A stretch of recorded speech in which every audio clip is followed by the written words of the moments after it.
अस्सलामुअलैकुम। ईमान की सलामती के साथ अल्लाह आपके रिज़्क़ में बरकत अता फ़रमाए, आमीन। आज मैं बहुत ही मज़े की और मुनफरिद सी कीमा बिरयानी या धनकदार चावल की रेसिपी लेकर आई हूँ। ये इतनी मज़े की है कि आप बिरयानी छोड़कर ये वाले चावल खाना पसंद करेंगे। चलें आज अपनी ये मज़ेदार सी रेसिपी शुरू करते हैं। बिस्मिल्लाहिर्रहमानिर्रहीम। मैंने 1 किलो सुपर बासमती के चावल लेकर साफ़ कर लिए हैं और उनको अच्छी तरह धो लिया है। 3 अदद दरमियाने साइज़ के प्याज लिए हैं, उनको भी बारीक बारीक काट लिया है। 3 अदद ही दरमियाने साइज़ के मैंने टमाटर ले लिए हैं, उनको भी मैं चॉप कर लूँगी।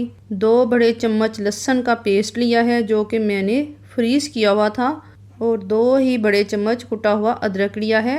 अब एक बड़ा पैन ले लिया है और तकरीबन आधा कप से ज़्यादा घी का इस्तेमाल किया है मैंने, क्योंकि मैंने चावल बनाने हैं इसलिए घी थोड़ा ज़्यादा इस्तेमाल होता है इसमें। जब घी गर्म हो जाए तो जो प्याज मैंने काट कर रखी थी वो इसमें डाल दूंगी और गोल्डन होने तक फ्राई करनी है।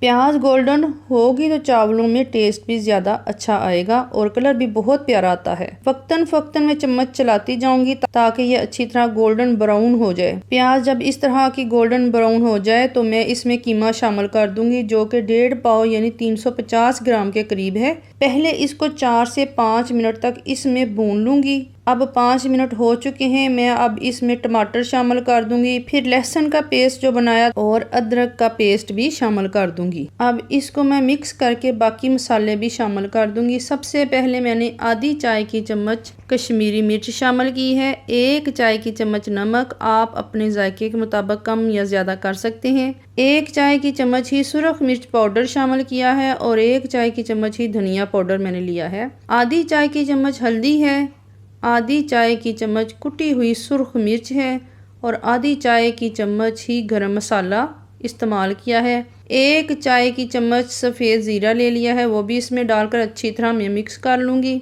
और 2 से 3 मिनट इसको भून लूँगी।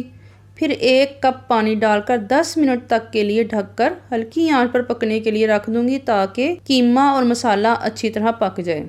अभी मैं चेक करती हूँ क्या कंडीशन है, अभी कुछ पानी है। जब तक ये पानी ड्राई नहीं हो जाता मैं फिर से इसको ढक दूंगी। जब तक कीमा तैयार होता है तब तक मैं ग्रीन चटनी की तैयारी कर लेती हूँ। सब्ज़ चटनी या सब्ज़ सॉस के लिए मैंने पुदीने की 1 छोटी गट्ठी ले ली है, आधी गट्ठी धनिए की ली है, 5 से 7 सब्ज़ मिर्चें ली हैं और 7 जवे लहसुन के। इन सब को काट कर ग्राइंडर वाले जग में डाल दिया है। मैं 1 चाय की चम्मच नमक डाल दिया है, आप अपने जायके के मुताबिक नमक इस्तेमाल कर सकते हैं। अब इसको बारीक ग्राइंड कर लूँगी। इस तरह की ये चटनी तैयार हो चुकी है। अब इसको एक बाउल में निकाल लूँगी। ग्राइंड करते हुए अगर 2 से 3 चम्मच पानी आप इस्तेमाल कर लें तो इससे चटनी बहुत बारीक ग्राइंड होती है। ग्रीन चटनी हमारी तैयार हो चुकी है। अब कीमे की तरफ आते हैं। कीमा देखें बिल्कुल पक के तैयार हो चुका है। अब दोबारा से इसको 2-3 मिनट के लिए भून लूँगी। 1/4 कप पानी डालकर एक बॉयल आने तक पकाना है और आंच को बंद कर दूँगी। दूसरी तरफ मैंने चावल बॉयल करने के लिए रखे थे, जिनको आम तरीके से बॉयल करते हैं। मैंने 1 किलो चावल में तकरीबन 2 बड़े चम्मच नमक का इस्तेमाल किया है। जब चावल बॉयल हो जाएं तो पानी उतार कर दम पर रख दें। बस ये ध्यान रखें कि चावल नरम ना हो। जब 90% तक पक जाएं तो पानी को उतार कर छान लें और चावल को दम पर लगा लें। अब बारी आती है चावलों की लेयरिंग की। मैंने एक शीशे का बाउल ले लिया है और इसमें आधा कप के करीब केचप डाल दी है। अब इसमें 1 प्लेट के करीब चावल डालकर हल्के हाथों से अच्छी तरह मिक्स कर लूँगी और साइड पर रख दूँगी। दूसरे नंबर पर बारी है धनिए पुदीने की जो चटनी बनाई थी, उसमें भी 1 प्लेट चावल डालकर अच्छी तरह मिक्स कर लूँगी ताकि चटनी अच्छी तरह चावलों में मिक्स हो जाए। तीसरे नंबर पर मैंने जर्द रंग ले लिया है जो कि 1/4 चाय का चम्मच के बराबर है। 2 से 3 चम्मच मैंने पानी का इस्तेमाल किया है इसमें और कलर मिक्स कर लूँगी। अब इसमें भी इसी तरह चावल शामिल कर दूंगी और इनको भी अच्छी तरह मिक्स कर लूँगी ताकि कलर एक जैसा मिक्स हो जाए। कितना खूबसूरत ये कलर लग रहा है माशाल्लाह। चावलों की लेयरिंग के लिए एक शीशे की ट्रे इस्तेमाल की है। आप किसी भी डीप बर्तन का इस्तेमाल कर सकते हैं जिसमें लेयरिंग अच्छे तरीके से सेट हो जाए। सबसे पहले मैंने नीचे बॉयल सादा चावल की हल्की सी तह लगाई है, फिर इस पर जर्दा रंग जिसमें मिक्स किया था उसकी तह लगा दूंगी और अच्छी तरह चारों तरफ फैला दूंगी ताकि कोई जगह खाली ना रह जाए। फिर सफ़ेद चावलों की तह लगानी है, सफ़ेद चावलों की तह को थोड़ा बारीक ही रखना है। फिर इस पर सब्ज़ चटनी वाले चावलों की तह लगा दूंगी। फिर इसी तरह सफ़ेद चावलों की तह लगानी है और इस पर केचप वाले चावलों की तह को फैला देना है।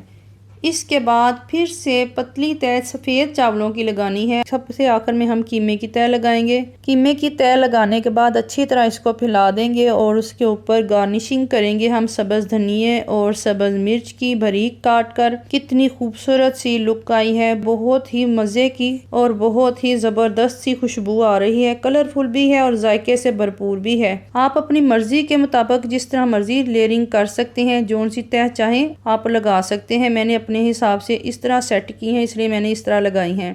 ये ऐसे चावल बनेंगे कि सब तारीफ़ किए बगैर नहीं रह सकेंगे। आपको मेरी आज की ये रेसिपी कैसी लगी है मुझे कमेंट बॉक्स में ज़रूर बताइएगा और दुआ में मुझे याद रखिएगा। अल्लाह हाफिज़।